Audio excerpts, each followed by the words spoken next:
We've got a good one today, Dana. One of my favorites, Melissa McCarthy.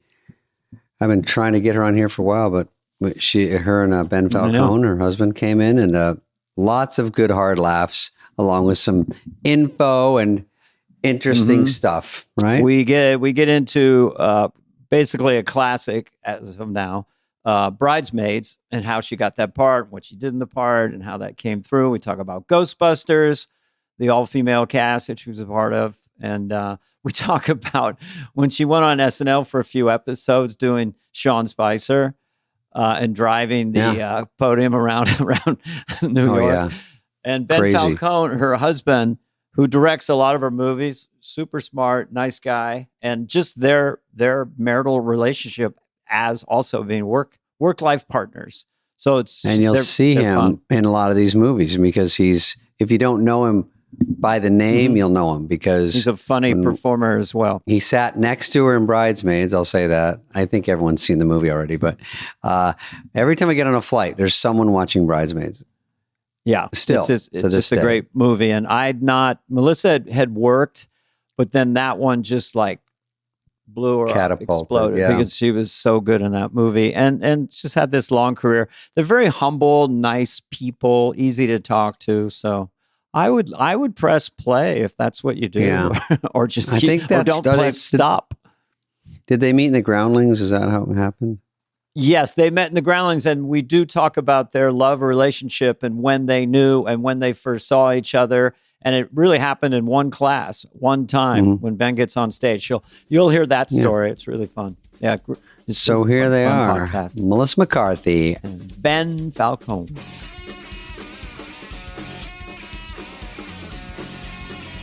They're crammed in. All right. Oh, this is cute. We've never had a loving duo. We've had little wide shots, but nobody kind of cozied up like that. Okay. Well, we're getting divorced later this afternoon. Don't worry about it. Just getting their money. That is my theory, and it didn't work. My theory is that when couples come out, celebrity couples, and say, it's just never been better, it's just so much love, and they're on Instagram and stuff, divorced 6 weeks later. That was my theory, but I fucked up with Ben Affleck. I thought they were going to stay together because it seemed so obvious that they were having trouble. So fucking real. Yeah, you can swear on this podcast, but we won't swear very much. Dana and I are separating later today also. Oh, no. What hotel are you guys staying in? I mean, you don't have to say the name, but that's a very nice... That's not your house, is it? This is... Yeah, we have a little place here. Oh, here being wherever that is. We don't want to cause anything. Wait, okay, but are you shooting something right now presently? She is. Me? Well... Or she did. Only Murders in the Building is everywhere. Yeah, I did that a while ago, David. But it's out now. It's on Hulu. That is oh my God, being there with Marty and Steve and like that whole group that was there. It was like a fever dream. Like I literally was like, so when I wake up and they're just like, that didn't happen, but you've been really ill. I was like, okay, just enjoy it now because it seemed crazy. Eugene Levy, Zach Galifianakis, Ava Longoria playing themselves, Molly Shannon, and then you play Steve Martin's sister. Yeah, it must have been a fun set. Like everybody just goofing around, right? Must have been a fun set. Does it ever get serious? You like that guy? I like him. He digs deep. No, it was so fun. It was like but like Marty he never stops making fun of Steve, and it was like the greatest sporting event I've ever got to watch. Oh, fun. And Steve just like wouldn't acknowledge, and I was like, I could watch this like all day, every day. Yeah. Plus, doesn't Steve help write? Because to have someone like those two guys even throwing jokes in or just being in the vicinity of how fun, it's just too perfect. They're dreamboats. I'll say it. I'll say it too. Those are my two Mount Rushmores because I'm in college in the late 70s. One's on SCTV and one is touring the world in stadiums and Wild and Crazy Guys. So those are my two from my age group. Yes, which is my age group. Yeah, those were the two. Those were like two of the guys you were just like, you're never going to meet them. That'd be crazy. That guy's doing what I want to do better than I'll ever do it right now on television. But I can dream, you know. So you are not currently promoting anything, you two, for this podcast, or are you? We are. We are. Well, that's okay. But we would have done it anyway. Let's get it out of the way, and then I've got some pretty deep divey questions. Yeah. Well, if it's on a post-it, it's pretty intense. Those look like one word. You just showed us something where I just see serious one word. Spread. Raccoon. Don't give it away, Dan. Not giving it away. They don't see it. No. I have others. Great 6 hours ahead. Okay, what are you currently? What is? I was going for the name of your production company. Only for us, On or the one Day. at a time. On the Day Productions. What is On the Day Productions up to? Well, Ben and our good friend Steve Mallory, who we've written movies with, we met him at Groundlings, super funny guy. They have written this bizarre medieval comedy so we're doing a podcast that's like a radio play. So you always explain it best. Yeah, so really like we just did the hardest version of doing a podcast that you could ever do, right? So because I sort of thought, it'd be fun to do a podcast, but then it's everything that you have to do with a live action production, except we don't have the visual part. But I mean, it's a fully produced show called Hildy the Barback and the Lake of Fire, and it's a comedy medieval, radio play. It's like basically like a book on tape. Yeah. But with a ton of different voices and funny people. And super funny people. And then they were like, we should make it harder. There's an original song in each one. And I'm like, we're doing this really poorly. Yeah. Because this has taken so much work, but it's really fun. It's been really. I did it during the pandemic. It's called The Weird Place. Went through everything you just mentioned.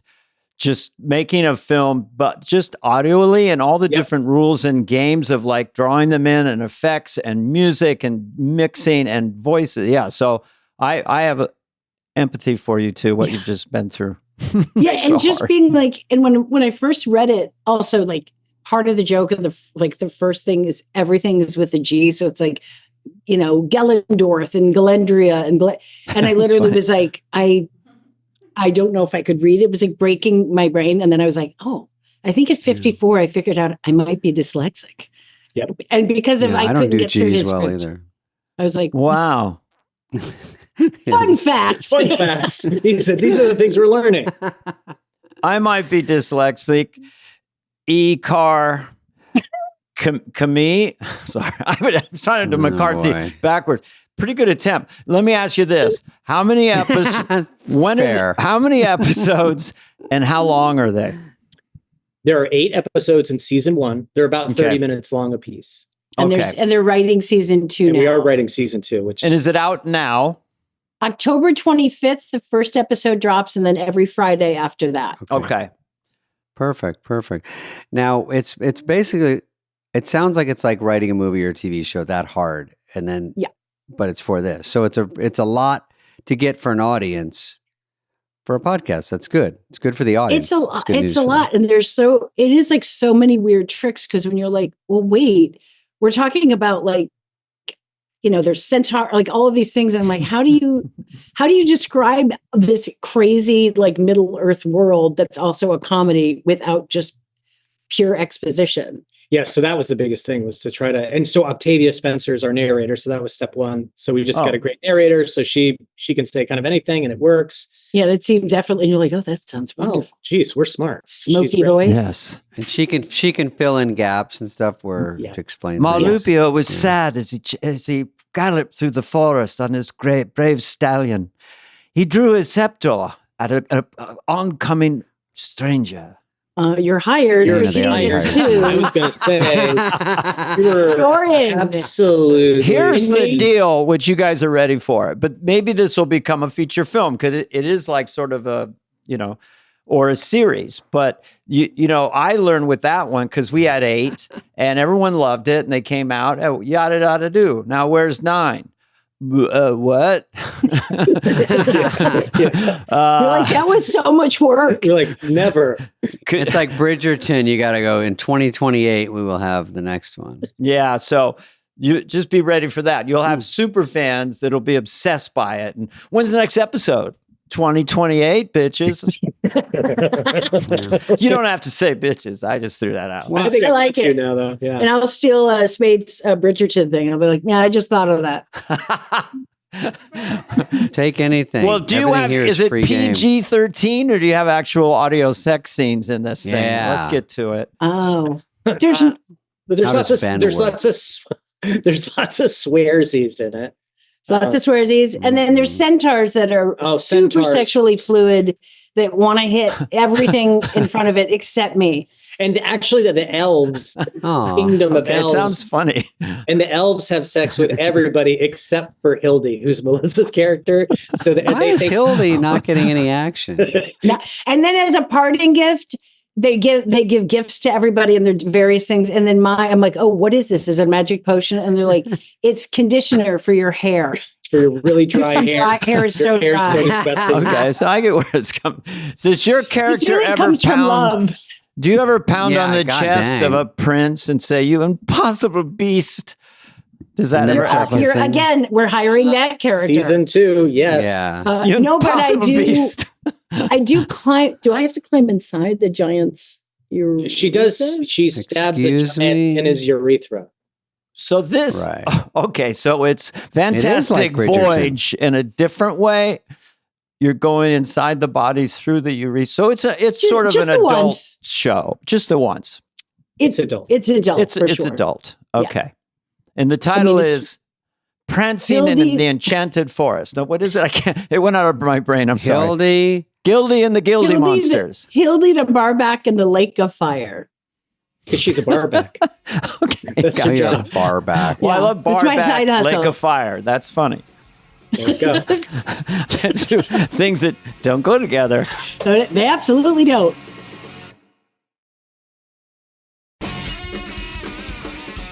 Melissa, I was on the road this weekend and I realized when people talk about the weather, it's just a nice thing to talk about and people think it's very trite.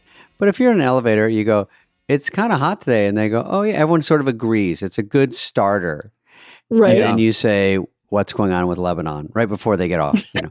So you just kind of switch it up because you say, we've laid the groundwork. We all agree on something. And then now let's fight. You put a base anyway. coat and then you just, Yeah, you just exactly. really Thank get in you. there. You understand. When can you not say, isn't the political environment crazy? When is that shelf life? Can you still kind of announce that in an elevator? What's going on, man? It's crazy out there. It actually makes it start talking about it. So you can't do that. You can't even say, It's just nuts. let's not talk about this. And they go, well, and then you go, uh-oh. Sure.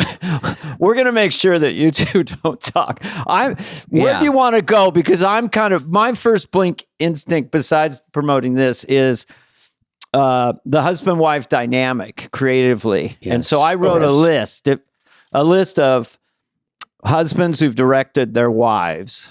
There's the Oh. list. Whoa. And I think it's kind of interesting, this dynamic, what it does to your relationship or how it can, all that stuff and how you communicate. Roberto Rossellini and Ingrid Bergman. Sure. Okay. Mhm. Okay. Vincent Minnelli and Judy Garland. True. Okay. Again, Okay. Judd Apatow and Leslie Apatow. know them, Yes. seen We're it in moving up a action. little. Yep.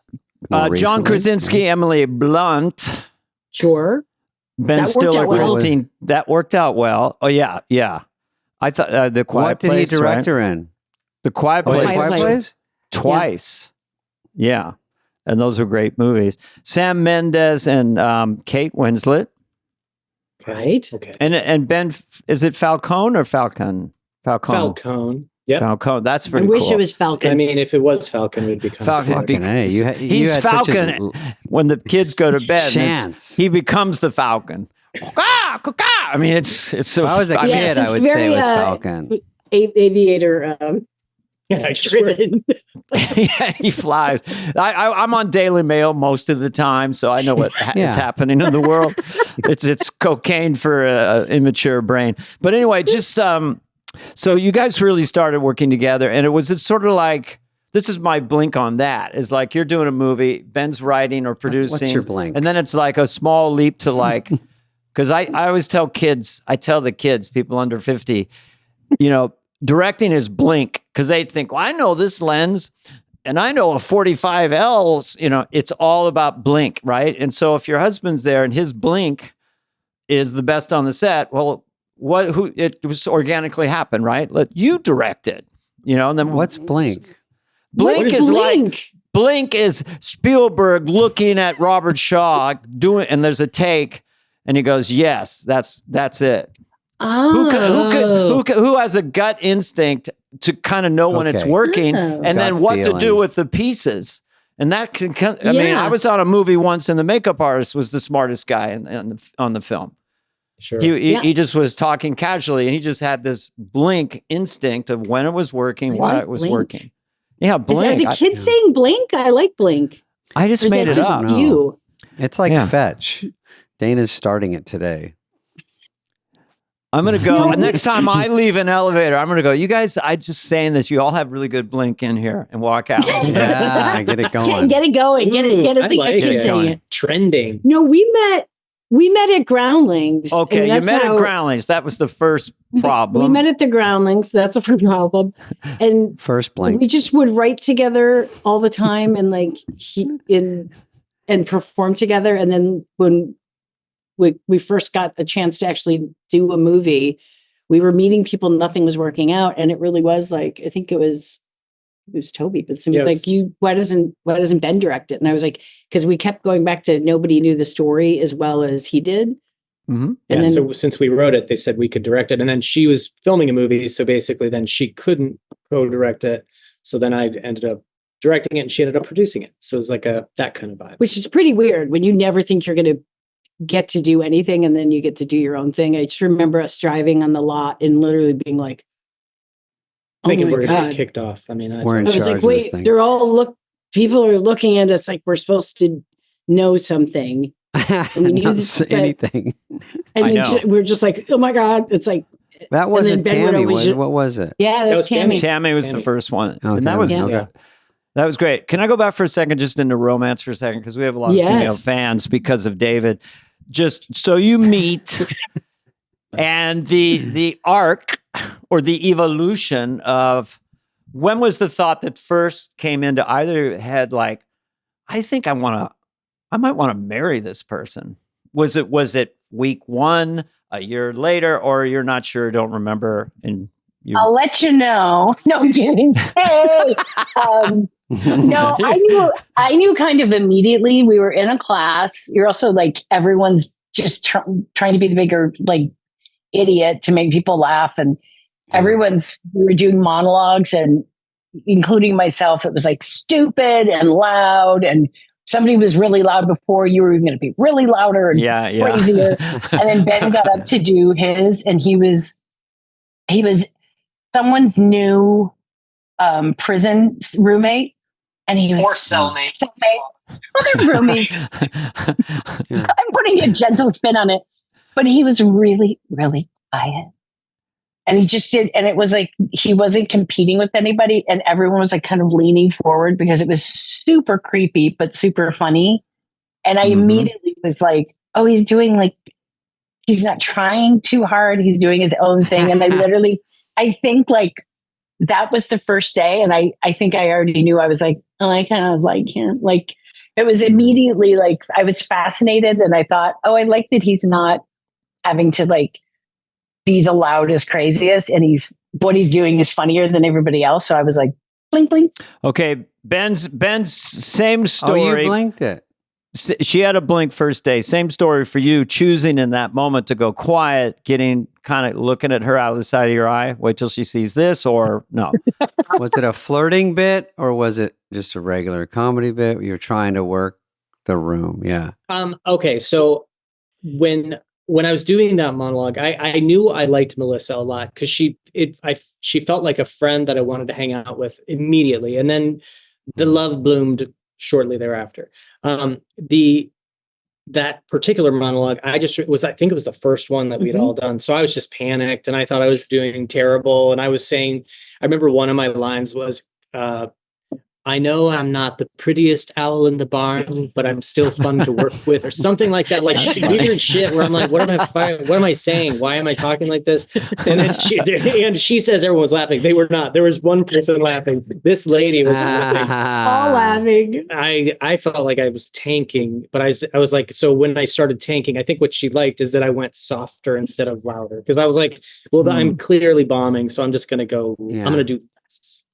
Was it smooth sailing after that, or were there any other, acting classes or like sex labs? Were there any other suitors for either of you? Yeah, did you guys? I got so emotional when you come to the backseat of my car. But you This class was so deep. Acting classes. I mean, come on, it's a petri dish for It really is. They But tell you you to guys make are out with pretty someone in much- a scene. Do you have to kiss ever in scenes or no? It's not really acting. It's acting, but it's more improv or. Yeah, Or do it you have was to read written scenes, scenes? and they were written scenes and improv scenes, both. Okay. Mhm.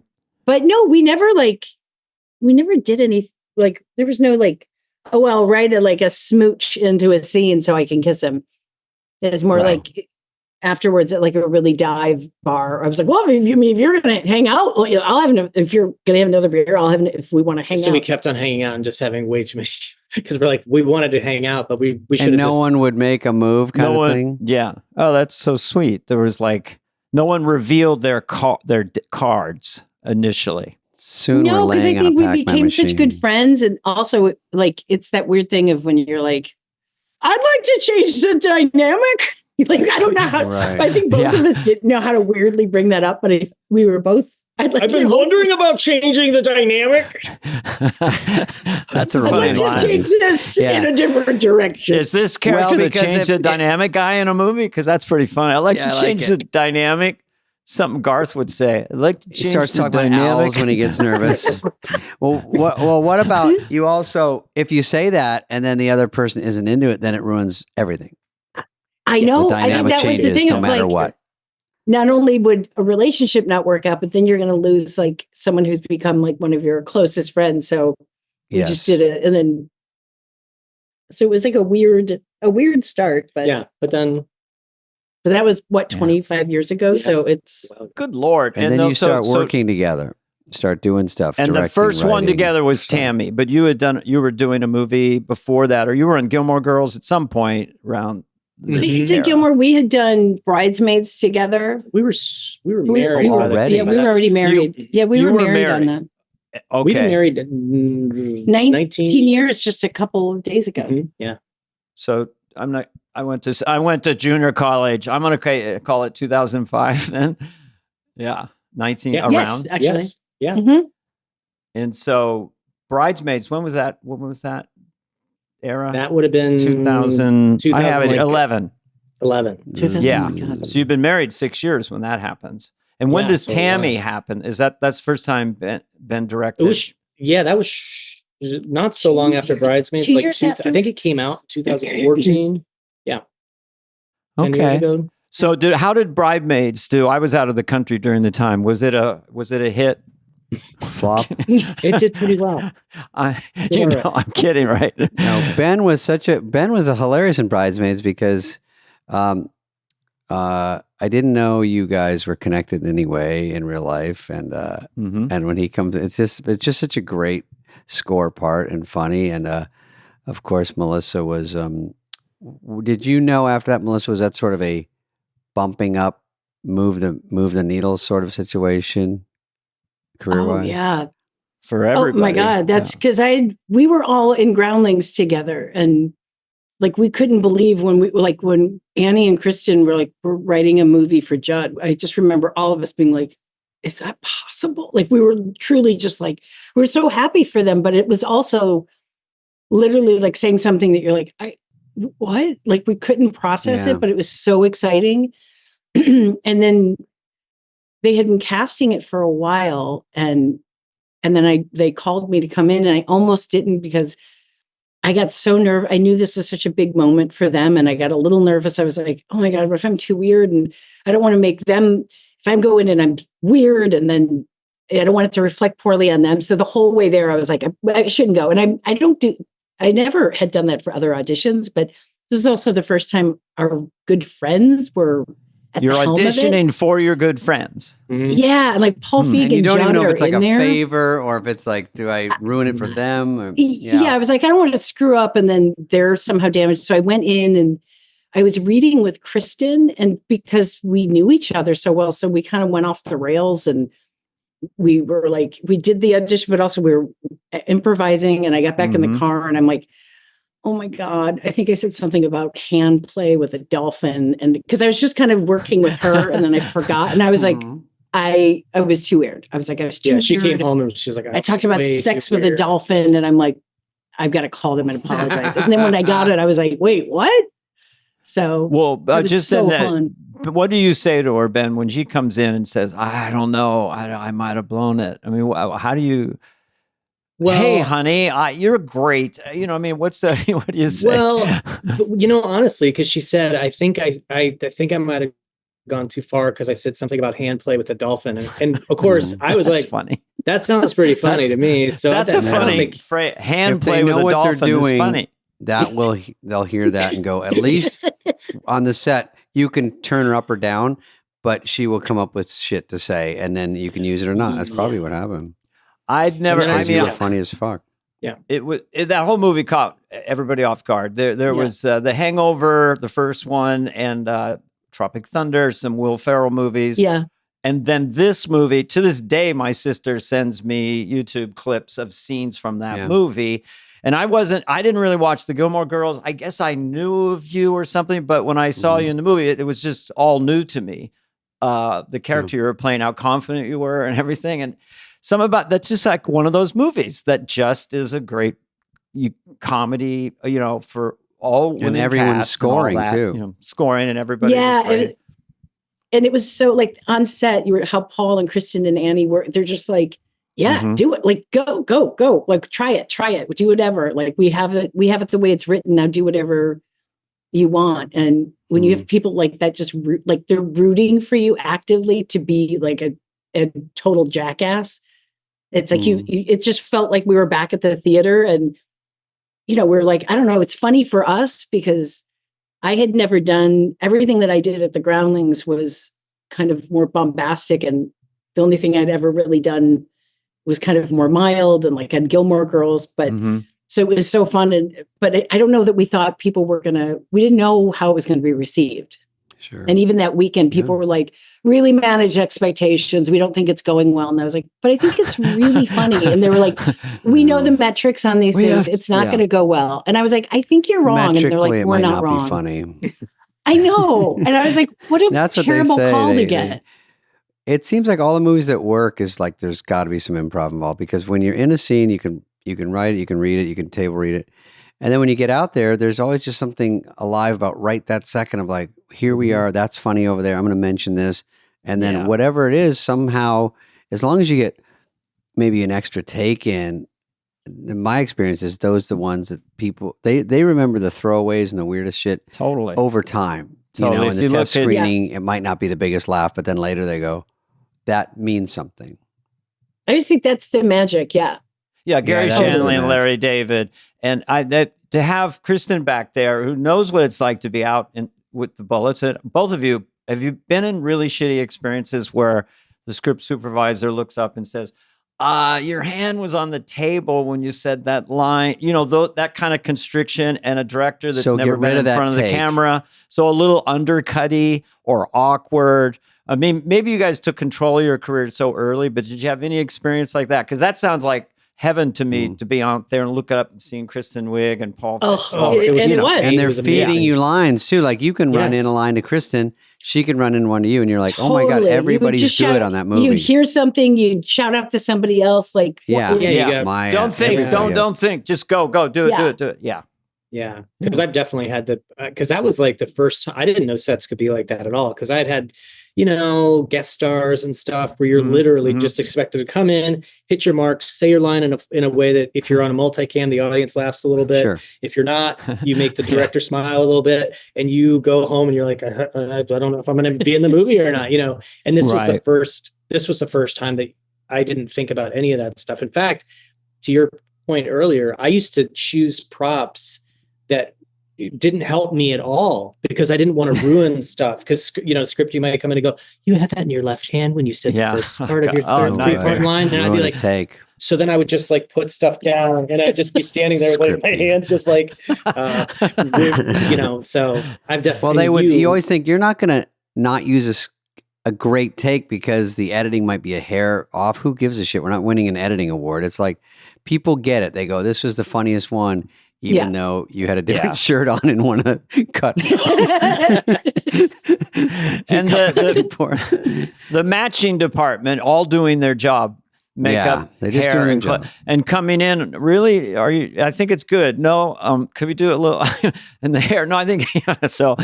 But the more thrown away it was. But whatever happened in that movie, it just bounces. Yeah. It's like, it's got such a following. Rose was an unsung hero too. Rose did such a great job Rose with her. Amazing in that movie. Supposedly straight part. Mm-hmm. I know. I only knew her from Damages, which I was like, she was so good in that. Like that show was so incredible, but it was so like heavy and dark. And then she came in and I was like, oh, you're also really, really fucking funny. I was like, that seems like you've got two scoops but I do have to say, it's a ripoff. Two scoops. She's so good. She is the greatest, worst person to break. She breaks. There's a scene on the airplane. If you look close, you can see finally her she magazine. She literally just, because she just laughs fully out loud and it's like so endearing. But she was like, I'm sorry. But then finally she could not stop laughing and she was in the background of us. And there's a part in the movie where you just see Rosie's little arms go up and she's like, and she has a magazine up, but they're shaking and it makes me laugh. Yeah. Oh my God, when I saw that. It's great. That's the one magic of film is that you're not supposed to laugh. So it creates this tension like being at the dinner table at Thanksgiving and the uncle falls over. Was it Spy? You were in with her at Spy? Oh my God. With her and her 42 pounds of hair. It was so good. Spy was another hysterical one. I've seen so many you've been in and they're always they're so great. You do such a good job.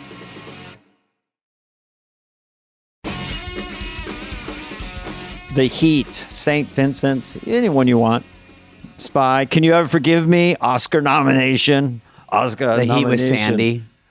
Yes. Sandy. I mean, that was like the best. Sandy was great too. Sandy Bullock. Yeah, I feel like I got Bateman and Sandy really early on.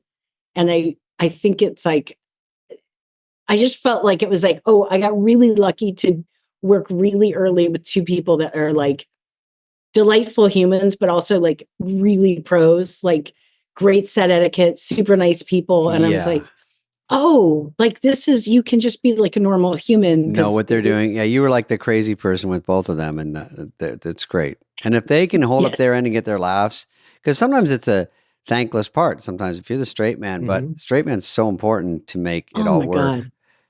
And they're so good. It's like, there's I guess it's the straight man parts, but like they were both so funny that you're like, well, I don't know, it's not very straight, but I get the roles, but I don't know. I think it's kind of magic when you can do that, but you're still getting laughs. I'm like, that's a tightrope. Right. I mean, but it's those both were great. I remember, is that ID theft you're talking about, right? And Identity Theft, what was it called? Identity Thief. I've never said it right. I think it wound up Identity Thief. I think every time I did press for it, they're like, hey, great job.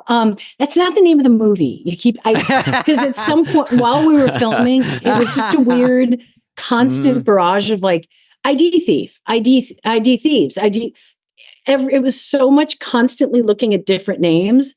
And by the time I got to press, I was just like, I didn't. Yeah.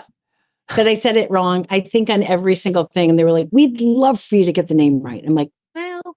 There's certain titles. David just did a special, and his special he did 2 years ago. Remember, it was really hard even for you to remember the title. I don't remember it. Even now, is it which nothing title? Personal? Nothing comedy personal. special. Stand-up special on Netflix. But the name. So I think it was called. The first one was My Fake Problems, and then the second one was Nothing Personal, because I made fun of people. And so I called Nothing Personal, but no one, and plus who remembers the name? You just go, Personal Nobodies. What is it?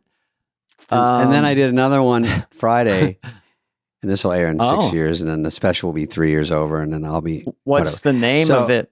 We don't know. So I didn't even have one at that point. I didn't know what I was wearing until the show shot at 7, and I had 3 things backstage at 7. And they're like, pick one. We got to get you out there. And I'm like, this one's sort of slimming, but, and they were like, why wouldn't you do this a week and a half ago? Because I'm lazy and I'm a guy. And I'm like, this doesn't even fit me at all. I put on something I just bought and I go, not my size. And they're like, can't you just throw it on once before we start? Whatever. This isn't your problem, Melissa. Yeah. Let's get back I'm to our making it your guest. problem. Anyway, that's what we call a It's- detour. I'll do your fittings. Oh, I'll she keep would you. love to be part of those fittings. Can Yeah. you just mark them for me and then I'll take them in?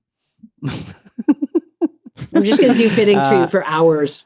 Okay. thank Every you. stand-up who shows up to a special has not totally decided on what they're going to wear. According to this producer I talked, well, they all do that last second. Just nerves. It's the least Oh. important part. That's the problem is that I'm like, I'm worried about my stupid jokes. And then they're like, well, those are all falling flat. So let's try to get them with the outfit. But if you're out there and you're like, God, this shirt feels so weird. yeah, Isn't that's it the problem. distracting? Well, Well, I also Eddie did Murphy 2 did shows that, in right? one With night. that one.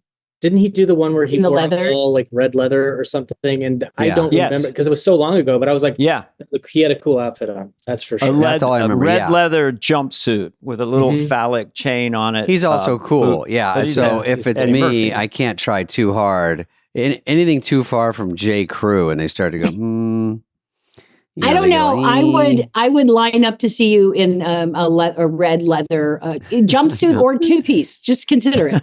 A romper. You've Oh. seen people that go, Romper. here's my special. That's Look what at my I said. special outfit. And everyone's like, I can't even think of the jokes. We're wondering, who okayed this look? Because it's so not what you are, you know? So I just go, I got to be able to move my arms because I do a lot of this. Well, that would be a good start. That you can go, hi, folks.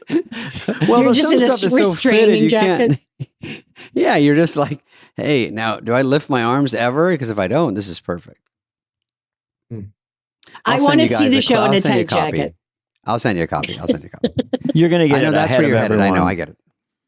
Thank you. Okay, this is like a game show. Pick a topic. Okay, Ghostbusters, hosting SNL 5 times, the 4 Sean Spicers. Oh God. You have 5 Okay. seconds. You pick. I have Oh, these are all Ghostbusters the questions. questions. Spicer. Oh, Spicers. in Ghostbusters. Okay. Ghostbusters. So, what was the deal with Ghostbusters?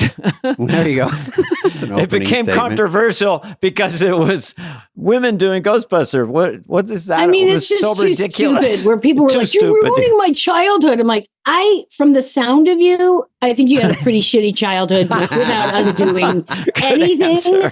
Like, if you're saying that, like 30 years later, because women are going to, like, in the world of redos and all that, I was just like, I found it funny and like really stupid. I was just like, then don't go see it, but ruining your childhood. Like, you seem pretty banged up already. Right. Maybe just be quiet and then skip it. Listen, I love Ghostbusters, the regular one, but when I see 4 or 5 funny people, you go, there's something funny here. There's no way Melissa, Chris, whoever was in it, I'm like, they're all funny. Something's funny. There's no way there's no way you can put them all in a room. You know. I think, it's a totally funny, weird group. And Paul Feig's like such a funny guy so and such a great. good director. I do think there was just like so many, for some reason, because it was like, oh, this is a thing. So instead of us just running off and like doing what we do, there were a lot of cooks in that kitchen. And that just never is good for comedy. It's just Sure. like everybody wanted a different thing. So you're like, why don't you just let funny people and Paul Feig kind of do their thing? And it's been working okay. Right. You're like, when the less cooks, the better. Always works better Yeah. when they're not trying to please every It's so quadrant. uncomfortable. Especially when somebody who's super not funny is like, here's what's a better idea. And you're like, I'm telling you from the bottom of my heart, it's not a better idea. But Yeah. I agree. there you go. That's why you guys taking control and doing your own things, you don't answer to anyone, right? With your movies, pretty much, or you do. You have get We answer notes all the time. We get notes, you know. Oh, okay. Thank goodness So Tammy did pretty well. And so then we, you know, got to make get less more notes? basically. Yeah. I mean, but everybody always, you know, they want you to do even better. And then, you know, as we were doing more, like streaming was coming around, and, you know, comedies started being less in the movie theater at all. And, you know, so that we were trying to just, you know, basically navigate the more or less landscape. we just almost wanted to make a funny movie. Bigger that budget really, is bigger problems, bigger Yeah. opinions. Yes, agree. Totally. And I think that, I think it's like, and we like getting notes, because if somebody is confused, or they're like, hey, this seems, that's a good bell to ring, to be like, oh, then how do we make it even better? If we like this, but it's confusing to somebody, I love to get that note, because I'm like, let's clear it up now and not have to try to reverse engineer it in post. And I love a test screening. You know, I know you guys have been through tons of them, I'm sure, but I like them just because I like to make sure, because sometimes you could have, you know, Maya Rudolph and Melissa McCarthy on screen, and I'm like, well, they're the funniest, and that was the joke that all made us laugh. But then for some reason, it doesn't make an audience laugh. So I love the idea that then we can switch it out and make something that is going to make everybody laugh, because that's obviously the goal. And it comes down to clarity. You don't want to belabor the clarity, but if the audience isn't quite sure what you're going for, then they go quiet. And so that's where a test screening would go, okay, either we have to swap it out or do something expositional right before it, or, you know, so. It's still complicated, because there's always a test screening where a joke no one saw coming gets laughed, or it's just a pause, or it's just a cutaway, and you're like, holy shit, that was the biggest laugh. I don't even know why. It's And so then weird. your favorite jokes do okay, and you're like, this is why no one has it perfectly, because you just don't know in the way the edit or the cut, or you just said, oh my God, That's we just why got comedy- 5 free laughs of something we never. Totally. Yeah. Totally. I know. So there's some laughs that we get where I'm like, what? I can't, I couldn't have told you on the day. I still don't understand it.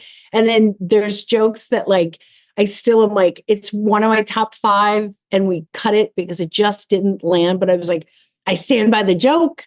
I'll take it out because I stand by my performance. It's funny how and I'll be in my universally trailer. a whole audience will laugh at something you don't see coming, and you're like, they all saw something. I didn't even see it on the monitor.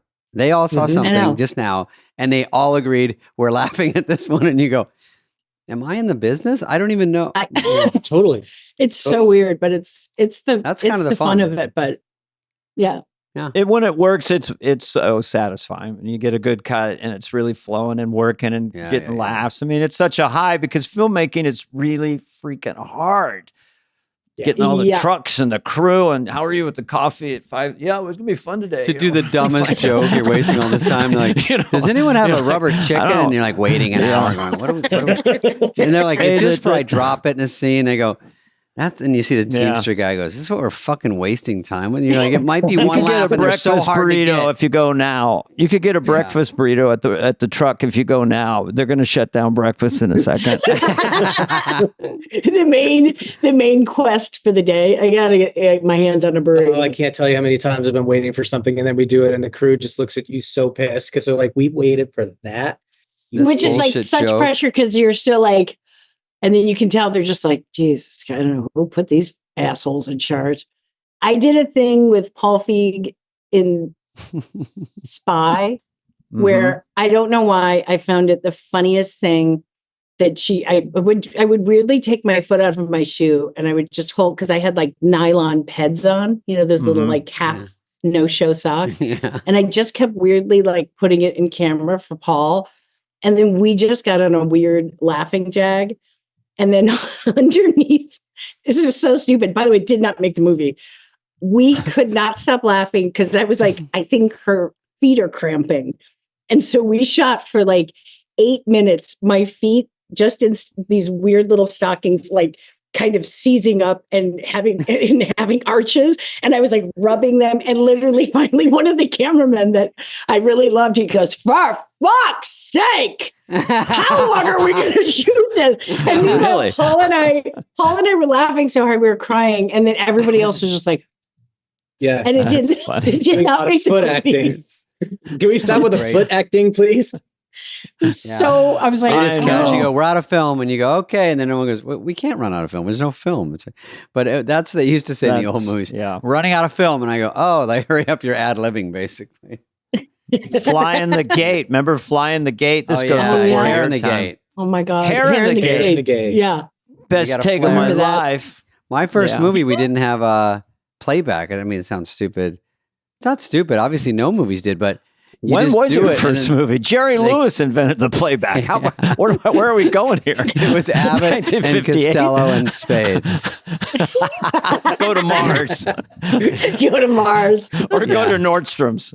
Yeah. They traveled to a bad script.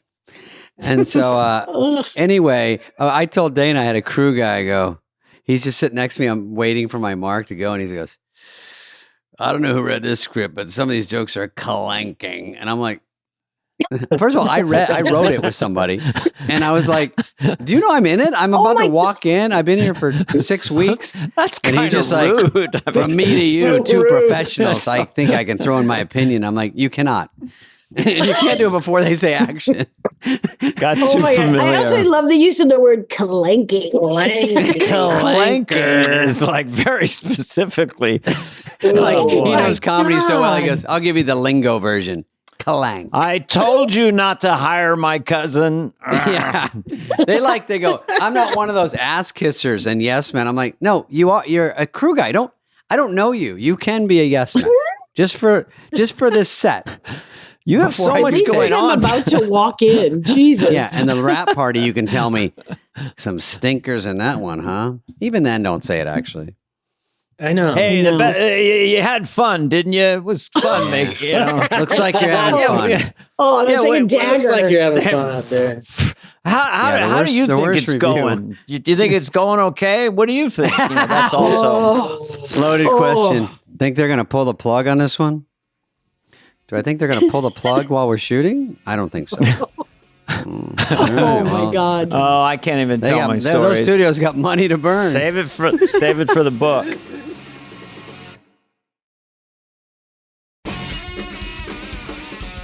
So then, should we do an SNL thing? I mean, I thought, the 5 hosts and also the Sean Spicer thing was such a poppy. You talked to that because it was one of those things that lined up and it just sort of went. I don't know. So you get a call from Lorne. You'll come out. And yes, and ahead, you can who I do it. love. Of But course. hello. But he called, and Kent Sublet, who we also was a good friend from Groundlings. I was in New York shooting Can You Ever Forgive Me? So I did that during the week, and then I would do SNL on the weekends. But when he first called, I was like, wait, what? You want me to do Spicer? I was like, I don't do impressions. I was like, how am I going to, how am I going to look like Spicer? And what? I don't understand. And he goes, oh no, the special effects says it's not going to be very hard for you. And I was like, okay, well, first of all, just a real kick in the dick. But so I went in, and it really was like we tried it out, and he's also like amazing. He's been there forever, as you guys know, and he's so fast. But then when I got into it, I just was freaked out that it was like the closest I'd ever looked to my dad. And I was like, oh my God, it turned into Mike McCarthy. It was a funny look. Yeah. Oh. It was He was like, no, thank you. No, thank you. Too close to home. Nope. Yeah. This is not a turn on. I got to be honest with you. This Wasn't that early on when they were using, like they're using Dana now, like they used someone that was, that's a friend of the show to come on when you weren't hosting, right? You just pop in. No, I wasn't hosting. When it was just supposed to be one and done. And then it was constantly saying crazy stuff. And I remember I'd been working and I hadn't really read the paper or paid attention to it that week. And they sent the one where he was hiding in the bushes and like where all the reporters were just looking at him, but he was like, I'm invisible like a child. Yeah. And I remember calling him and I was like, I just think it's funnier when we use his exact words and don't make anything up. Like I can act differently, but it's better when we actually use factual things. And Kent was like, yeah, that happened. It all happened. I hadn't watched the news that week. Oh, And I was like, You thought they made it up. I thought even for him, they had made up something that's crazy. And funny. he's like, And no, still 100% true. I was like, holy shit. Well, so people who are going, what are they talking about? Sean Spicer was a press secretary under Trump, and he was very animated and aggressive with the press. And then they brought you in to do it. I remember loving it. I don't remember, when did you start steering the podium? At some point, didn't you move the podium? Was that I the fourth? did. I really was like, oh God, I said, driving. if we could put this on a, drive it. what are those things called? I was like, if we could ever make, or whatever the little, the mall cops are on. I was like, can you ever put a podium on that? And it's such a crazy crew that you could say anything. And they're like, yeah, I can have it in 14 minutes. And then the next week when I came in, it was there, and literally they were waiting for me, and they're like, we have something to show you. And I was like, and then when we got to go out and drive around New York, I literally was like, if I stopped tomorrow, I'd be okay with it. That was an immediate laugh, just stepping up and starting it. Everyone's like, oh my God. It's just one of those things that is just funny. I don't know. It's just so stupid. It's so funny. Yeah. And he's taking it kind of seriously, or the character, it's just so funny. It was good to poke fun at that. I was like, to poke that bear was really fun. Yes. And you got so aggressive and loud with it. You had to kind of top him, but he was really aggressive, but it was just a fun thing to play, right? That energy of, So fun, because it's normally you just can't, it's going to be too much, but he was too much. So you're like, I guess there's no limit really. Because you weren't trying to sound like him or anything. No, you were just doing your I was just trying to be super angry and really knee jerk and just kind of do and just attack people for distraction. Yeah, that's just a fun character to play. I think it was really fun. Maybe a movie, maybe kind of live streaming called Spicer Returns. Nah, no, I don't want him to return. Okay. So we went over to Ghostbusters. We saw you at the 40th. Yeah. Do you remember how you were dressed when I met you? I do. Because I got I think when I first met both of you, I had Chris's jacket on. Yeah, I think we were wondering, is that the real jacket? I was dressed as his Down by the River guy that I got on the news in. Smashed into the desk. Because they took it in for me, and I remember that was really his jacket, and I got pretty choked up because that was someone of course. I waited on him when I worked at Starbucks once, and I was so shaky that I was don't spill it on him. He seemed so nice. And to do that, it was the most nervous I think I've ever been in any performance. And right before I went in and I've never had this happen, my legs were actually doing this, and I was rocking back and forth, and the sweet stage manager, because I'd been there a bunch of times, he's like, honey, are you okay? And I was like, I don't know I'm going to be fine. And then Ben had said, don't pull back, because he wouldn't have. So get in there and fucking burn it down, because that's what he would have done. And that's the last thing I thought of. And I was I just was so nervous to do someone that I literally watched. I have a drawing of him. I adored his humor and how vulnerable he was. For sure, yeah. We know now he's a singularity, and the vulnerability and then the power together and the sweetness. It's just a magic human. One of David's very close friends. And I know. Well, and you two were you guys were Tommy magic Boy together. Is just a perfect film. A perfect movie. It's a perfect movie. And you two together, you could see how much you loved each other. And then it was still so funny. It's just. Did you two have a lot of creative freedom on that one? Was that you just sort of went away somewhere, or were there a lot of people telling you? What made me think of it was when you're talking about going from Bridesmaids to something else, that was one where it was low expectations, lower budget, throw Farley and Spade out there and let's see what happens. And no one really was visiting the set, and no one was. And then so you go, can we try this? They're like, okay. And Pete Siegel was director, and he was like, let's try it. And then the next one, Black Sheep, they go, oh, we got something here. Even though it wasn't a huge $100 million movie, but then they all come in, and a director comes in and they're we know how to do this. And then millions of notes and cutting scenes. And then it just got harder. And then the bigger the budget, same thing, it just gets, you don't get that. Bridesmaids is almost your freebie, and then after that, everyone's like, wait, she's really good. And then we gotta, here's what we should do with her. And then you go, oh, no, this isn't. If you know. could just pick live or die with how you do it is what the goal. And if you two get to make stuff, it's great. And then when you get so many, you see movies that get, all the edges cut off because they're getting bigger budgets, and you can see the big comedies. No one's really laughing. They're like, that'll work. And then you go, well, but after the take, no one laughs. It's like, you know what I mean? Yeah. You can just tell that's that a sign. someone says, oh, they throw in lines, and you go, I don't know. But you can tell during it sometimes. You go, I don't know if this is, but I'm not in those big budgets, but you can see the big comedies. We're a 4-quadrant worldwide movie. And you go, so we got to make sure no one really laughs. Right. We need everyone to smile and no one to laugh. Yeah, that's what I get feel the like. world It's to like smile. lots of I'm like, smiles. Yeah. Or think it's clever. And I'm like, I would rather take harder swings and get real laughs than be like, they're clever. Well, if you're on stage, you two have been on stage a ton. And like, if the whole audience is smiling, you're bombing. Or I feel like they have to be laughing. The laugh. We got to hear something. Yeah. That's the hard part about comedy. Drama, you don't have to hear anything. You can do a whole movie and go, oh, it was good? Okay. But comedy, if you don't hear something the first minute, you're like, uh-oh. When you made that dramatic turn, that was, Can You Forgive Me? I mean, a completely different Melissa. Was that like just exciting just to not have to be funny for a change, and be real? I mean, it's like I don't know. I prepared the same way because I still thought there was like funny stuff about her. But it is like if you're supposed to walk across the room and I'd walk across the room, I was like, I guess I'm not going to do alts. Like, I'm not going to be like, let me do this limp. Yeah, somebody comes out, hey, you could do that. Could you do it just right at the end? Can you kind of spike the lens a tiny bit and wink? You just walk. Yeah.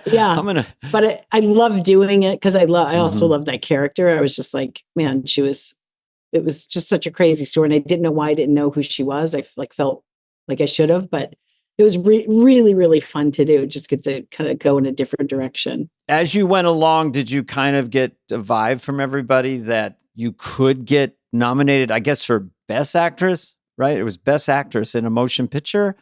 Yeah. You got an Oscar nomination for Bridesmaids, but did you have a sense of that? I'm really in the pocket. Something's happening here. Cause that's really hard to get.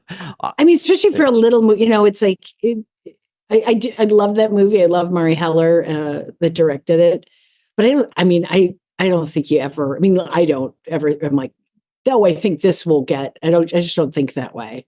I was just glad. I was really happy with it. Do you remember who won the Oscar that night? I do. Okay. Ben? No, the first time you you were up lost. The first time you lost. She brings this up daily. So it was hard because for Bridesmaids, Octavia Spencer, who's one of our best friends, won. So I you have the incredible mixed emotions. Like you so want her to win, but I'm so disappointed Melissa doesn't win. Right. And then the second one, Olivia Colman. Oh, that's for the favorite, and she was amazing. And you're like, she seems like the best lady, and so she's awesome. So you're like, just getting there was already like a fever dream. So I was like, what was she in a Kevin Hart movie or something? What happened? Was she in a comedy? The Favorite is a very quirky film. The favorite, right. She does some off-label stuff. She's like, but it's just, it's a promotion for the entertainment industry. That's all. It's like, but to get an Oscar nomination for Bridesmaids when comedies, obviously get overlooked a lot, and then to pop out with that's a huge deal. It was like, I remember because our kids were pretty little, and you were up watching it, which is also rare because that's not something you usually watch. Gotten up with one of the kids. I think so. And I walked in and I was like, what are you watching? Like, because he's usually not doing that. And we're watching the nominations, and then I don't know where my brain went, but I think they said my name, and then they went on and said Octavia Spencer. And I was like, oh my God, Octavia just got nominated for an Oscar. And I couldn't believe it. And he's like, did you hear what was right before that? And I was like, Octavia just got nominated for an Oscar. And he's like, did you hear your name? And I was like, what? Like, it didn't process. I mean, when we're like in pajamas and like tired because our kids are little, but It is. That It was is wild. not usual for a comedy like that to get an Oscar nomination. You might get No. other types of awards that have comedy categories, but yeah, that's pretty cool. And That- it kind of that's a always shot in breaks the arm. my heart, not Yeah. because of what, but like, I just think, man, I think comedies are, I mean, I'm sure you guys feel, even though stand-up's doing really well now, but it's like everybody that says something to me, they're like, we need you to keep making comedies. But then there's some kind of narrative that like comedies don't work anymore. I'm like, that's just not true. Right. If And they're all That funny, these- is they out work there, and- right? You when you pitch movies it's out there. to streamers, they're like, "We'll get back to you." Kind of. I mean, there's just also a recession in the industry as well. But Well, I think there's a lot comedies of can be cheap. offensive you know? R-rated comedies, and they're like, I think right now is not the time for this one. And you go, so there's no time. I mean, it's not getting better. Like we're not getting I less. know. Right. Hopefully, it swings back where you go, just do whatever, say whatever you want. That'd be nice. I think it has to, because I think people miss it. And I think there's just such a stronghold on it. And I do think it's going to swing back the other way. Cause like everybody always needs comedies. It's like, not Of just because course, we it's do what it. we all grew I up think it's on. what people want. Yeah, totally. That's what I Absolutely. David was in one of the 2 years ago, the Wrong The Wrong Missy, Missy, which yeah, was a yeah. big, broad, funny comedy for Happy Madison. So there's still a huge audience. People want to laugh. And also, you were in the Seinfeld serial. You were very funny in that. That was a Oh, yeah, Frosted. yeah, that's funny. right. Frosted, yeah. Crazy. Yeah. No, Crazy movie, you know. That was what was it I like haven't being seen that directed? many- Yeah, that many cameos. I just haven't seen that many cameos and that many like comedy people in one room. You're like, you can't do this anymore. This is like an anomaly. Yeah. So that was kind of amazing. It's Yeah. good. Just Jerry was like got so many everywhere you good looked. people. It's Yeah, like it's a Nicole, mad, she mad, was- mad world or something. Yeah. You know? It's just That's with what every- yeah. Here's another, you know. All right. Dana, I don't anything know. else for these two lovely people? We've done everything Because- out. I mean, I've got answers on the relationship. I've got answers on working Got all together. the answers he was digging for. Has Ben ever given you a direction on a set and you went, honey, I got this? Have you ever said that? No. Okay. No, I don't think Have you because ever yelled, he's "Nope"? smart and He- Nope. No. odd. Maybe I might have yelled nope just to kind of egg on more, you know, like, oh no, oh God, you know, or whatever. And because I Yeah. sort of want them doing, and it's so horrible. It's Way. sweet. The thing I'm going to take away from this podcast that I literally got chills from is when Ben said to you, go in there and burn it down, because that's what he would have done. That gives, I tear up easily, but that kind of got me. I don't know why. It's just like, It's That- well, I think it was such a right, great like, thing to say to you. And it also represents Chris. I don't know, something good advice. Yeah. That's Yeah. what for actually when we did Tammy, our start gift, he had this really beautiful, I thought it was a black and white photo, but it's the thinnest pencil drawing that it looks like a black and white photo of him. Oh, that's right. Yeah. That was It's in your my start it's gift, in my right? office, but that was to be like, you know, go for it and like yeah, I don't know. So I still have it, and it's really special to me. So Yeah. Well, that is awesome. So anyway, this has been really interesting and really fun. oh, And, thanks guys. This I'm was glad nice. to get to Thanks, know you guys. as a couple, and keep going, making movies, and all We're good gonna wishes try.